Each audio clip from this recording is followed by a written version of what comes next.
Major setback. This tank from Petco, Imaginarium, which you see online people talking about, but I like to not not jump on things.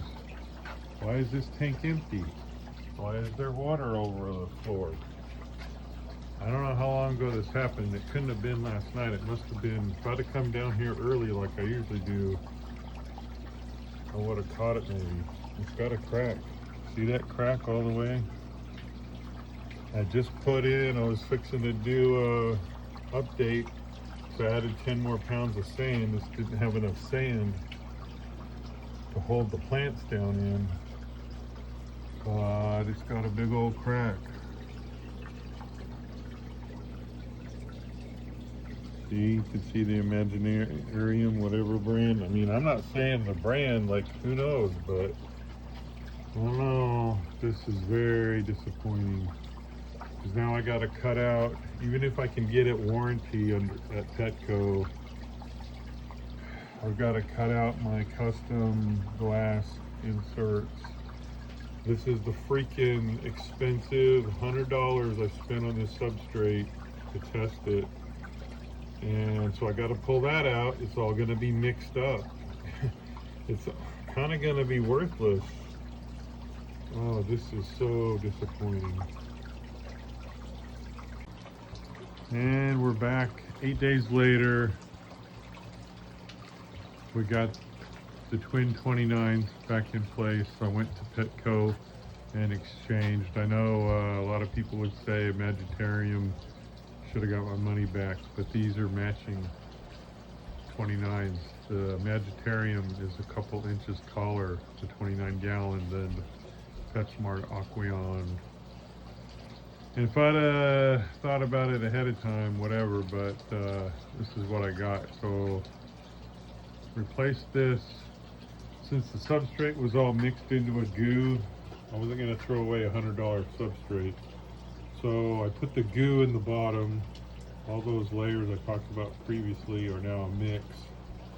And then I had bought a bag of play sand I was going to put, I forget where.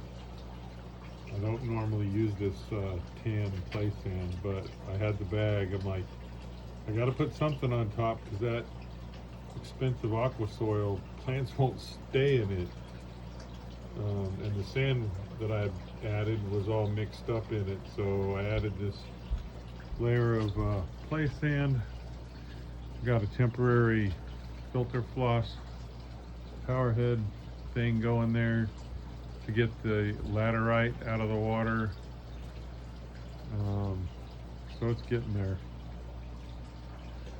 So that's where the twin 29 stand. That one's got tons of algae and it's cloudy, but it's not really cloudy for the same reason. I ran the filter floss filter in there for a while. So these are not ready for fish by any means, but they are holding water. We'll see the previous 29 on this side that cracked. It took 4 or 5 days. I did pull the top off, the top of this stand that these 29s are sitting on. I pulled the top off and I did some leveling. I added some shims. You can see those metal plates. I tried to get it a little more level just in case, but I added some metal shims into these cross braces. That is one thing. So these 2x6 cross pieces that go across the top, they were sitting a little low. So I think this 3/4 inch panel was bowing in the middle probably a little bit because the stone pillars were probably taking most of the load and not the cross members. So I boosted those up a little, hopefully so that the center is being supported better by the cross pieces. We'll see if either of these crack. I don't know. I had all kinds of ideas going back to putting something else on top there. It is a 72-inch top. In theory, I could put a 125 on there, but you know, I'd need like $600 plus a way to get it in here. So these 29s are $50. That's where we're at.